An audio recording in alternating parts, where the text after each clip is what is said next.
Voilà, donc ce qui s'est passé, encore une vidéo sur Merwan, ce qui s'est passé, là je tiens le morceau, je ne lâche pas pour l'instant. Ce qui s'est passé avec Merwan, moi ça me rappelle beaucoup de ces choses qui témoignent encore de la grande dureté de notre société et de ces incohérences, de ces gens qui sont formatés pour monter des dossiers à charge contre des gens. Et ça, c'est pas que forcément parce que vous seriez soit maghrébin, soit de couleur que vous l'auriez vécu. Vous pouvez l'avoir vécu en entreprise, vous pouvez l'avoir vécu. Parce qu'on a tout un ensemble de gens, de chefs d'établissement, de chefs d'administration, de choses comme ça, et qui, quand ils en veulent à une personne, ils vont lui construire un dossier à charge. Et donc, pour ça, peu importe que la personne ne soit pas coupable, c'est juste qu'à un endroit, ils ont décidé que ça passait pas. Vous savez, comment dire, la mayonnaise dans une entreprise, l'alchimie, ce qui se passe entre les gens, etc. Malheureusement, et en plus dans notre système social où il y a pas de, il y a pas de vraie richesse à l'intérieur, les gens se sont tous un peu en conflit, il y a des groupes qui se forment, ça évolue, enfin c'est super compliqué en entreprise. Et, euh, et donc il peut rapidement, comme dans les associations aussi, il peut rapidement se former ces adversités de tous contre un.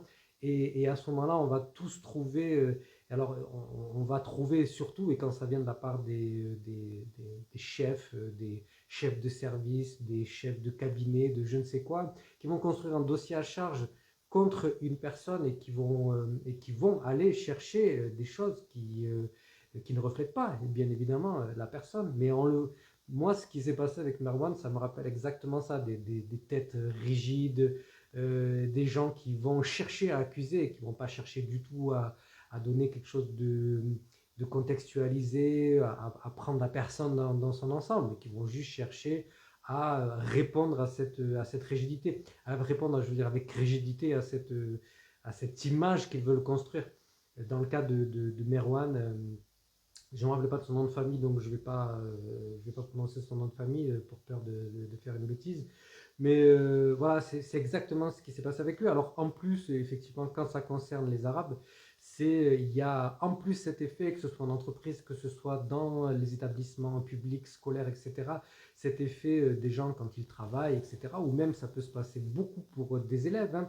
On va immédiatement, les gens, et c'est là où c'est totalement hypocrite, parce qu'il y a un racisme énormément présent dans les établissements publics et les établissements scolaires, où on va se servir par exemple de personnes d'origine maghrébine pour aller renvoyer un élève ou pour traiter la situation. Ce qui veut dire que d'une part, une personne qui quoi serait d'origine française, en fait tout ça c'est super compliqué, mais français de souche, du coup, donc elle n'a pas été formée, elle ne sait pas gérer, donc elle ne sait pas parler, voilà, tout ça c'est quand même très, comment dire, il y a trop de distanciation, tout ça, il y a trop d'inhumanité dans tout ça, dans ce rapport entre les soi-disant français de souche et les autres, et les maghrébins et les noirs, etc. Ce malaise, ce manque d'empathie, mais c'est écœurant, c'est écœurant de le voir. Et puis, ben, voilà, ce que moi je vous décrivais de ces gens rigides qui montent des dossiers à charge contre des gens qui ne reflètent pas leur personnalité et qui assassinent une personne socialement dans l'endroit où ils sont, que ce soit les écoles, que ce soit voilà, et bien, avec les Arabes, c'est encore pire parce qu'il y a cette distance. Je veux pas traiter avec l'Arabe. Je veux pas parce il me dégoûte. Je veux pas parce je sais pas lui parler parce que voilà. Et c'est le même phénomène que je décrivais par rapport aux handicapés un peu, etc.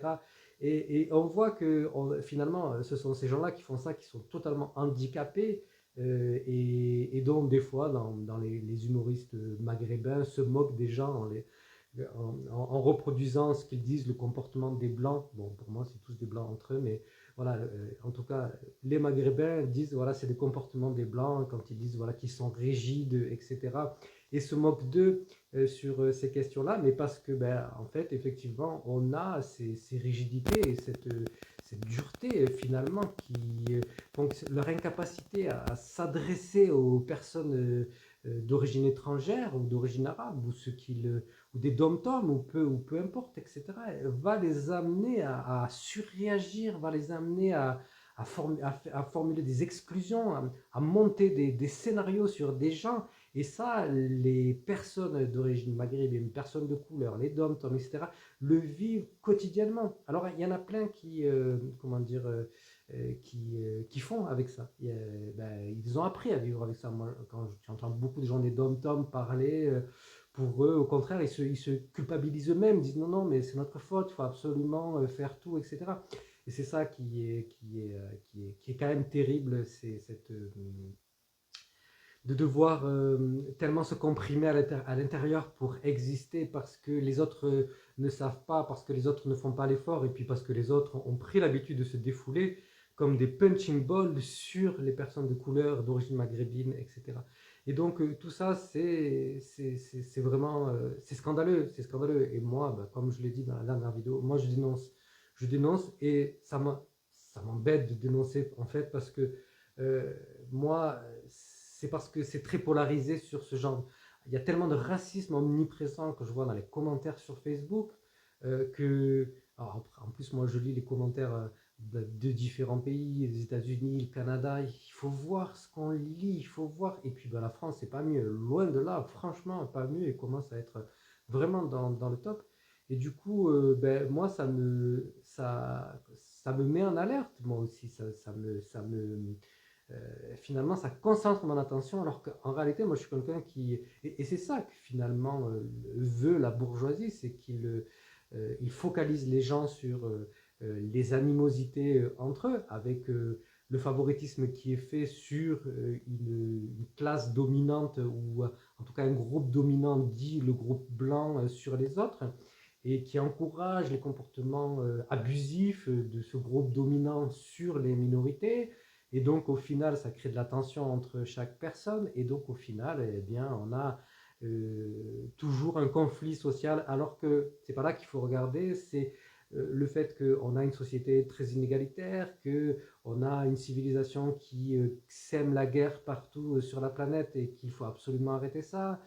Voilà, c'est toujours un trompe-l'œil pour éviter de regarder les bons sujets et donc faire se battre les gens entre eux, semer la zizanie, la discorde, c'est le principe du pouvoir, en tout cas de nos pouvoirs ici, c'est très répandu. Donc voilà, eh bien écoutez, si vous voulez être meilleur, ne cédez pas à ce genre de choses et apprenez à parler. Et ça vaut dans tous les sens, ça vaut pour les maghrébins, ça vaut pour les entre guillemets blancs, voilà, ça vaut pour tout le monde, c'est vraiment apprendre à se parler, ne jamais avoir un comportement qui est abusif, ne jamais être dans l'agressivité. Par contre, être ferme et savoir répondre et savoir dire à un raciste non. Là, moi, ça me plaît pas ce que tu fais, c'est pourri, c'est scandaleux, c'est pas la peine d'aller te chercher des excuses. Et puis, ben, c'est pareil aussi pour un maghrébin qui se comporterait mal, c'est pas la peine de te trouver des excuses. Là tu fais ça, tu hausses le ton, machin. Ça marche pas, c'est pas bon. Voilà. Mais encore une fois, c'est apprendre à être humain en disant ces choses-là. Et malheureusement, je crois que le problème de tous ces gens qui sont racistes et qui se renferment dans leur racisme, c'est qu'ils sont totalement handicapés là-dessus et ça les rend totalement inhumains, incapables de parler et d'expliquer, d'être simplement ferme et pas être dans la haine. C'est savoir dire non à une chose et puis voilà. Après, on peut très bien dire non et continuer à discuter avec la personne sur un autre sujet finalement, trouver un angle pour se relier à la personne. Enfin voilà, il peut y avoir tellement de possibilités. Les relations humaines peuvent être imprévisibles et souvent très riches quand elles se passent avec le respect.